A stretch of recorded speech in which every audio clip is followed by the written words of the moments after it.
Thank you so much to Squarespace for sponsoring today's video. If you guys haven't heard of Squarespace yet, then do check it out. You can check out my website that's hosted on Squarespace at www.megsquats.com. Hello, my strong friends.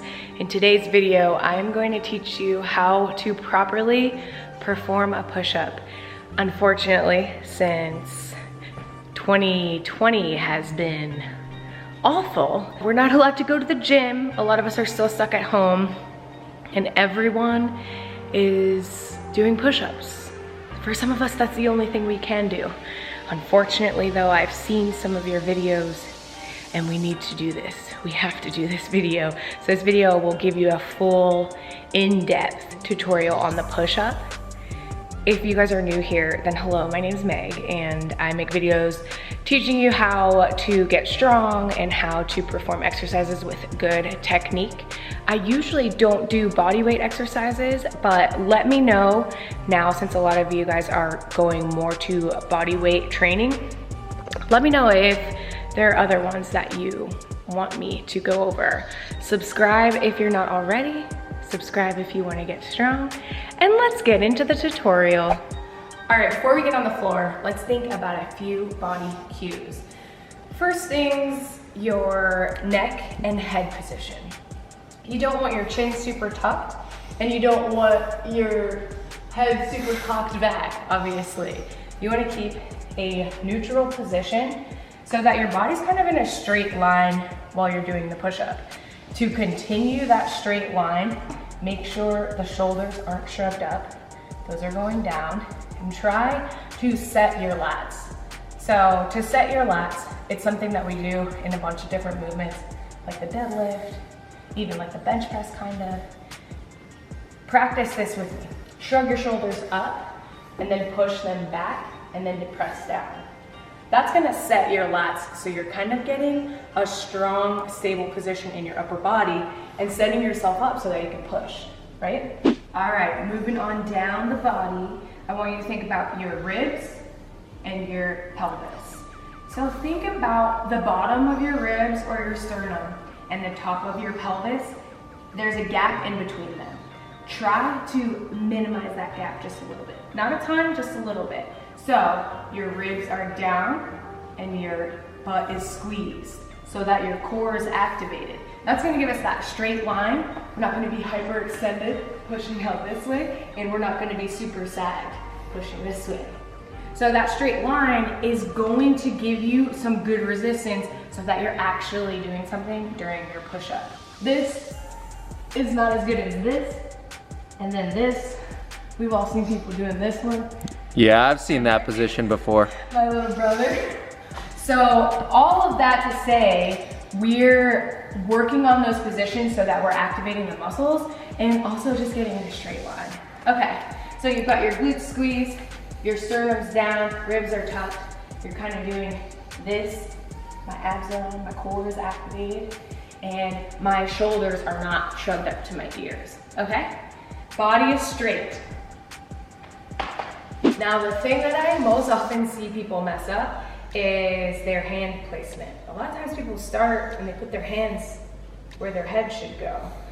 My cue, and it's a little NSFW, but that doesn't matter because you're not at work anyway, is to take your thumbs and put them right at the nips. That's gonna be a good start position at least. Now, with a lot of these cues, you might be a little out here, you might be a little more narrow, but this is just a starting point for my beginners out there who aren't sure where to go.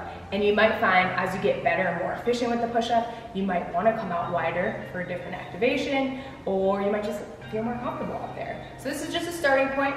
Make small adjustments as you get more comfortable and explore what feels good for you.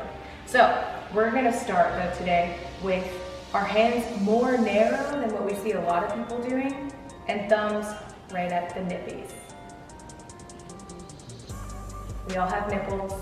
Most of us have thumbs. Do we all have nipples? Yeah. Yeah, I think the average person has more than 2.1 nipples. Yeah. That's what I thought. So the variation that I suggest, thumbs to the nips, is more of a narrow place to start. And what that means is you'll have a little bit more tricep activation. If you're someone who wants to more so isolate and target your chest, you might want to go wider. But for my beginners who are completely clueless, let's start narrow and then explore from there. I want you to master this and then play around with this later. So my recommendation there would be, don't start here today and then here tomorrow. Start here today and then maybe next week come out like an inch.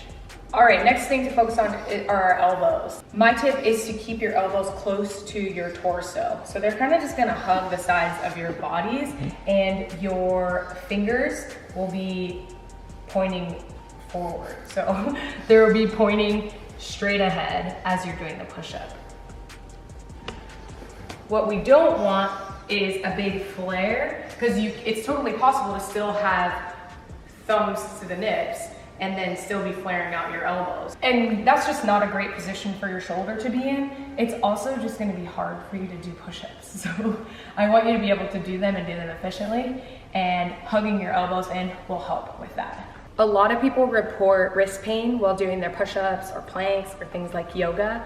If that sounds like you, then I do a deep dive in a YouTube video on how to strengthen the wrist. An important part of that video is thinking about where you're placing pressure into the floor and into your hands. So some areas that you want to avoid kind of sinking into or collapsing into is this area right here by your wrist.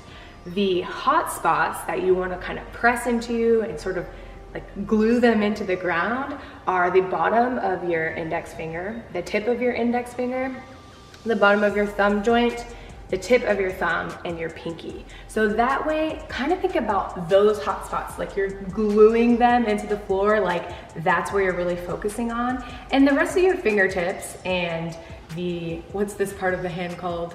The pad. The pad, the bottom knuckles, they're still attached to the floor and you're still focused on maintaining contact there. Think about those hot spots and really distributing your weight throughout them. Don't collapse here. And I'll put like a graphic that is much more helpful than me explaining it. But yeah, green is good. Green is where you want to press into, and then red, these are the red area. Don't do it, don't do it. So in order to mimic that kind of bar path and come back so that we're stacked here, the bottom of our rep means that our chest, or like the, like where our brow line is, are going to come to the floor, kind of come close to where the hands are. So it'll look a little bit like this.